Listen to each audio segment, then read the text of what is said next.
இன்னைக்கு நம்ம பார்க்க போற ரெசிபி கும்பகோணம் ஸ்பெஷல் கடப்பா. இந்த கடப்பா செய்யறதுக்கு ஒரு 1/4 கப் அளவு பாசிப்பருப்பு எடுத்துக்கோங்க. இந்த பாசிப்பருப்பை ஒரு பேன்ல சேர்த்து மீடியம் ஃப்ளேம்ல வச்சு வாசனை வர வரையும் வறுத்து விட்டுடுங்க.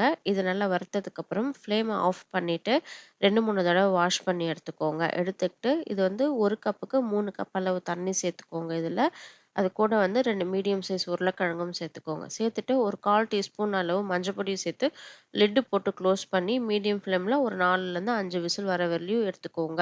இது இப்போ நல்லா வெந்துடுச்சு. இப்போ இது வெந்ததுக்கப்புறம் உருளைக்கிழங்கு எடுத்து தனியாக வச்சுட்டு இந்த பருப்பை இதுமா மசிச்சு விட்டுக்கோங்க.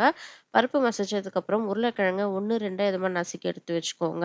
இப்போ ஒரு பாத்திரத்தில் ஒரு 2 டேபிள் ஸ்பூன் அளவு எண்ணெய் சேர்த்து 1/2 ஸ்பூன் கடுகு, 1 ஸ்பூன் அளவு சோம்பு, சின்ன பீஸ் பட்டை, ஒரே ஒரு பிரிஞ்சி இலையும் சேர்த்து பொரிஞ்சதுக்கப்புறம் ஒரு பச்சை மிளகாய், 2 வெங்காயம், மீடியம் சைஸ் வெங்காயம், கொஞ்சம் கருவேப்பிலை சேர்த்து வதக்கி விட்டுக்கோங்க. இது பாதி வதங்கினதுக்கப்புறம் ஒரே ஒரு தக்காளி சேர்த்துக்கோங்க. இந்த தக்காளி நல்லா சாஃப்ட் ஆகுறதுக்கு கொஞ்சம் உப்பு சேர்த்து தக்காளி நல்லா சாஃப்ட் ஆகுற வரையும் வதக்கி விட்டுக்கோங்க. இது இப்போ சாஃப்ட்டா வதங்கினதுக்கப்புறம் நம்ம எடுத்து வச்சிருக்க இந்த பருப்பு, அப்புறம் உருளைக்கிழங்கு எடுத்தையும் சேர்த்துட்டு, இது கூடவே நல்லா ஒரு 1 1/2 டம்ளர் அளவு தண்ணி சேர்த்துக்கோங்க. சேர்த்து இந்த டைம்ல வந்து இந்த டிஷ்க்கு தேவையான அளவு உப்பும் சேர்த்துடுங்க.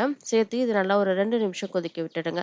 இது நல்லா கொதிக்கட்டும். இப்ப சிலத அரைச்சுக்கணும். அதுக்கு 1/2 கப் அளவு தேங்காய், ஒரு சின்ன பீஸ் இஞ்சி, 1 ஸ்பூன் கசகசா, 1 ஸ்பூன் சோம்பு, அதுக்கப்புறம் காரத்துக்கு 3 பச்சை மிளகா, அதோட 1 டேபிள் ஸ்பூன் அளவு பொட்டுக்கடலையும் சேர்த்து, இத நல்லா ஒரு ஃபைன் பேஸ்ட்டா அரைச்சுக்கோங்க. இது தண்ணியா அரைச்சாலும் பரவால்ல. இப்ப நம்ம அரைச்சு வச்சத அந்த கொதிச்சிட்டு இருக்குல்ல, அது கூட இத சேர்த்துடலாம். இந்த அரைச்ச தேங்காவ சேர்த்துட்டு, கொஞ்சமா இந்த ஜார்லயே தண்ணி சேர்த்து கலந்து விட்டுடுங்க.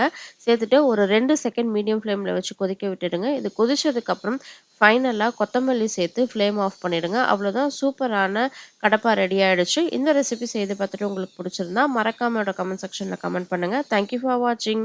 என்னோட வீடியோஸ் உங்களுக்கு பிடிச்சிருந்தா மறக்காம லைக் பண்ணுங்க, ஷேர் பண்ணுங்க, என்னோட சேனலை சப்ஸ்கிரைப் பண்ணுங்க.